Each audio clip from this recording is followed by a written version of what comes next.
Mike and Sam are two friends from their university days who share a deep bond, strengthened by the fact that they lived within close neighborhoods, although Mike lived in a more affluent estate. Both men were married. Mike was blessed with 2 children while Sam had 3.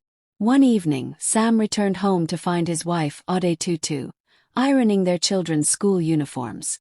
Adetutu immediately stood up to welcome him, but Sam gave her a condescending look. His eyes scanned her from head to toe before he spoke, his voice dripping with disdain. "Why won't I cheat on you when you don't even look sexy to my taste?" he sneered. Adetutu, her face a mix of exhaustion and frustration, explained, "I just finished cooking when the light was restored, so I hurried to iron the kids' uniforms. Looking sexy isn't my priority right now. Getting things done at the right time is." Sam's expression hardened. "You always have excuses for everything," he retorted, flinging his bag onto the chair before making his way to the dining table. Adetutu, swallowing her hurt, continued ironing. It seemed like all Sam ever did was complain. She couldn't remember the last time he appreciated her efforts or recognized her contributions to their household. Barely a minute after sitting down, Sam yelled her name. Startled, Adetutu ran to him. "What is it this time again?" she asked, trying to keep the irritation out of her voice. "I spent the day at Mike's place," Sam began, his tone accusatory. "The food I ate there, I almost couldn't believe food could be that well prepared, well served, and delicious. You better go and meet his wife to teach you how to keep a man, and keep one's body in shape too. After all, she's a mother too." Adetutu's heart sank at his words, but she forced a calm reply. "Okay, I will find time to go and learn from her." Her mind raced with thoughts as she went back to her ironing.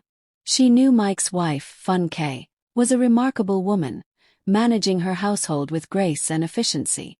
Adetutu admired her, but felt a pang of jealousy as she imagined her husband's praises for Funke's cooking and appearance. Later that evening, after putting the children to bed, Adetutu sat alone in the living room, the weight of Sam's words heavy on her mind. She thought about all the sacrifices she made for her family, the countless hours spent cooking, cleaning, and ensuring everyone was taken care of. Yet it seemed never enough for Sam. The next day, Adetutu visited Funke, making sure to go while both sets of children were in school. She had called Funke earlier to schedule the visit, and they agreed on that Thursday since Funke worked from home on Thursdays. Funke lived in a well-furnished 3-bedroom apartment, equipped with all the necessary facilities. When Adetutu arrived, Funke greeted her with the warm, vibrant hospitality typical of a Nigerian reception. Funke's home was bright and welcoming, filled with the comforting aroma of spices and freshly cooked food. The walls were adorned with family photos and traditional Nigerian artwork, creating a cozy and inviting atmosphere. "Adetutu, welcome. Please come in," Funke said, her face lighting up with a genuine smile. She led Adetutu into the living room, which was spacious and tastefully decorated with plush sofas and a large flat-screen TV. "Thank you, Funke. Your home is beautiful," Adetutu replied, trying to smile but feeling the weight of her worries. "Please make yourself comfortable," Funke offered, gesturing towards a comfortable armchair. "Can I get you something to eat or drink?"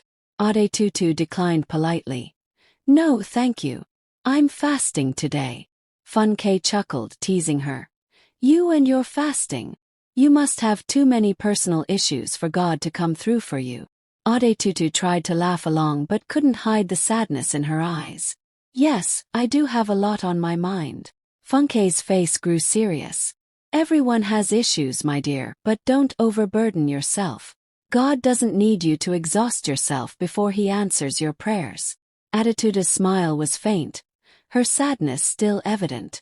In a low tone she said, "Funke, I actually came here for a serious conversation." Funke quickly adjusted her posture, her face filled with concern. "Hope all is well. What is it?" Adetutu took a deep breath and began narrating what had transpired between her and Sam the previous evening, trying to make it sound lighter than it felt. She recounted the incident, from the condescending look to Sam's complaints about her cooking and appearance. Funke listened intently, her expression a mix of disbelief and anger.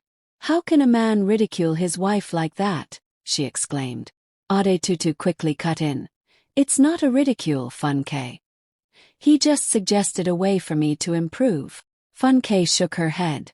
"Comparing your cooking and body to someone else's wife is worse than ridiculous, Adetutu. It's disrespectful. So, he wants you to learn from me. That's a good idea. I'd be glad to teach you," Funke said with a determined look. She asked Adetutu what she intended to make for dinner that night. "Ifo Riro and umla," Adetutu replied. Funke summoned her house help and instructed her to change the menu to Ifo Riro and umla. As the house help set to work, Funke and Adetutu continued discussing other areas where Adetutu could improve, sharing tips and advice. About 30 minutes later, the house help, Mary, called them to the kitchen. Funke handed Adetutu an apron before donning her own. The kitchen was spacious and well-equipped, with modern appliances and ample counter space. There was a large refrigerator, a gas stove, a microwave, and various utensils neatly arranged. The countertops were clean and organized, and the cabinets were stocked with spices, grains, and other essentials. Funke sank into a bar stool by the kitchen island. "Why are you sitting down? Aren't you going to cook?" Adetutu whispered. Funke smiled. "When I'm around, I just direct Mary. She does most of the cooking." Adetutu couldn't believe her ears. "Even when my sister or in-laws visit, my husband sees it as a taboo for anyone else to cook for him unless I'm very sick and can't move." Funke laughed. "No wonder you look 10 years older than your age. Even when you have help, you don't enjoy the moment." Mary then began uncovering the cooking ingredients, neatly arranged on the counter. There were fresh vegetables, various spices, and neatly packaged meats, fish, pomo, and stock fish, known by the Igbos as oporoko. "Oh, you want to cook in bulk to refrigerate?" Adetutu asked, amazed at the variety of soup condiments and proteins. "No, we don't refrigerate. This is for tonight," Funke responded, looking round the ingredients with an eye suggesting there's nothing too much about it. "What?" Adetutu exclaimed. Funke was both confused and concerned about why Adetutu exclaimed. "Is it too much?" she asked. Adetutu sighed. "It's not too much, but if these are your regular cooking ingredients, then there's no point in me learning anything. What you're about to use for one meal would last my family a whole week." This time, both the housekeeper and Funke screamed in disbelief. Funke quickly instructed the housekeeper to continue the cooking without her. She led Adetutu to the balcony, a simple yet charming space with a few cushioned chairs and a small table, surrounded by potted plants. It was a perfect spot for a private conversation, with a gentle breeze and a view of the neighborhood. "Adetutu," Funke began gently, "you can't be managing with your man when what he calls delicious is what money is lavished on. You need to try it one day, just to prove to your husband that you can cook too, with the right resources." Adetutu looked panicked. "If I do that, my family and his family will never hear the end of it. See, let me just go home and tell him what I've seen here. We can't afford this taste of deliciousness." Funke shook her head firmly. "Adetutu, you are here to learn, and sometimes actions speak louder than words. If you go back to tell him that, he will still accuse you of always having excuses not to do better." They both laughed, easing some of the tension. "You need to show him that you can meet his standards if you have the same resources. It might make him realize that it's not about your cooking skills but about what you have to work with," Funke said. Adetutu looked doubtful. "I'm not sure, Funke. It sounds risky." Funke smiled reassuringly. "Tell him it was my idea.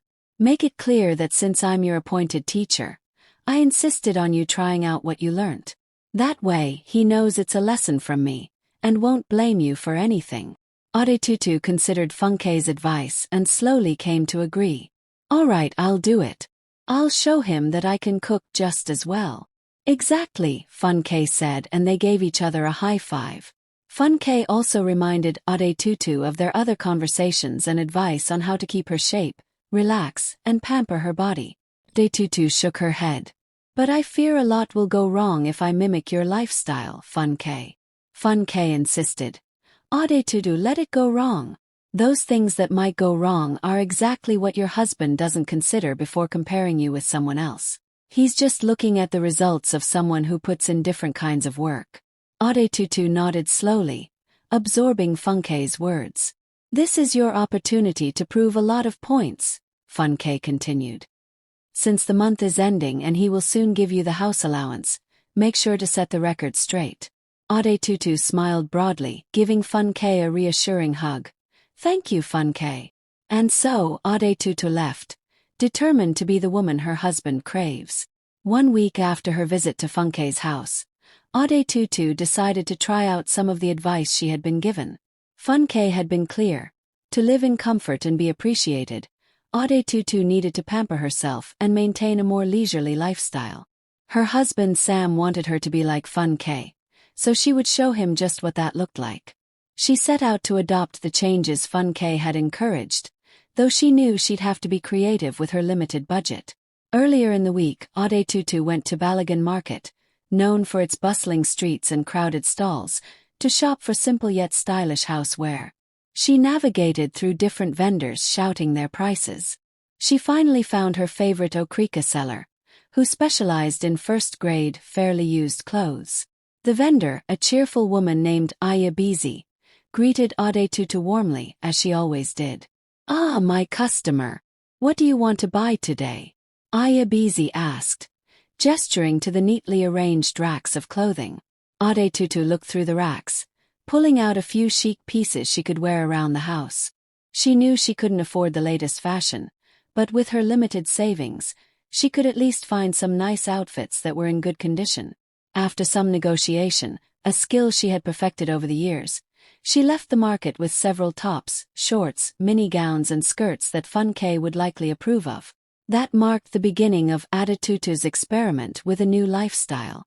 On this beautiful Monday morning, and start of a new month, the sun was just beginning to peek through the curtains of their modest bedroom.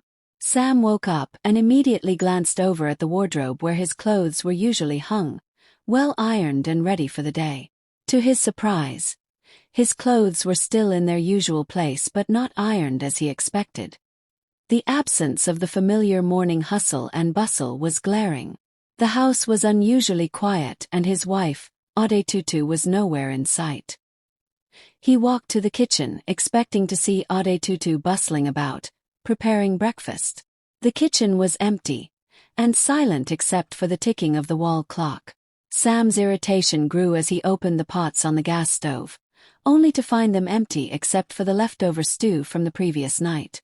Confused and getting more frustrated, Sam hurried to the children's room. The door was open, and he found his eldest son, Yemi, busily helping his younger siblings get ready for school. Yemi, mature beyond his 14 years, was brushing Bizi's hair while Tahayo put on his school shoes. "Good morning, Daddy," Yemi greeted, his face lighting up as he saw Sam enter. Bizi and Tahayo echoed their brother's greeting, their voices cheerful. Sam's mind was on other things, and he quickly checked the clock on the wall. It was 7:15. His annoyance grew as he asked, "Where is your mother? I'll be leaving the house in less than an hour, and she hasn't ironed my clothes or even prepared breakfast." Yemi, the eldest of the three, responded calmly, "Mummy went for an early morning walk. I'll be boiling rice for breakfast as soon as I'm done helping Bizi and Tahayo." Sam frowned and stormed out of the room, heading back to the living room, where he began to pace around in anger. Is this a new routine, or had Adetutu simply forgotten her duties this morning? At exactly 7 a.m., the front door creaked open. Adetutu walked in, dressed in a pair of navy blue leggings and a bright orange tank top, an attire that showed she had been exercising. Her face looked bright, but there were beads of sweat on her forehead, neck and arms. She was still trying to catch her breath. Sam stood, arms crossed, and watched her as she entered. He was vibrating with anger. He had never seen his wife abandon her morning chores, let alone leave the house without a word. What is the meaning of this nonsense? Sam exploded, gesturing at her attire. Where are you coming from dressed like that? Adetutu paused for a moment, catching her breath, then answered. I went for an early morning exercise. I'm starting a new routine to set a good tone for the day and help with my weight loss journey. Sam's anger was eating up his face. And did losing weight stop you from ironing my clothes and cooking breakfast before the exercise? Don't you know I have to go to work? Adetutu smiled, looked at him and responded in a very calm voice. Yes, it will affect it because exercise is best done early in the morning. From now on, I'll also be cutting down on some chores to reduce my stress levels. Stress can negatively impact weight loss, you know. Sam's mouth dropped open in shock. What stress are you talking about? You only take care of the kids and do house chores. You don't even work. I'm the one who does all the work and provides for the family. If anyone should be complaining of stress, it's me. Adetutu smiled, a calm expression on her face. No problem, sir, she said. I'll go and shower now. With that, she turned away, leaving Sam standing in the living room, staring after her. Her words and the calm manner with which she had delivered them left him even more bothered. He wondered if something had come over his wife, or if he was witnessing a side of her he had never seen before.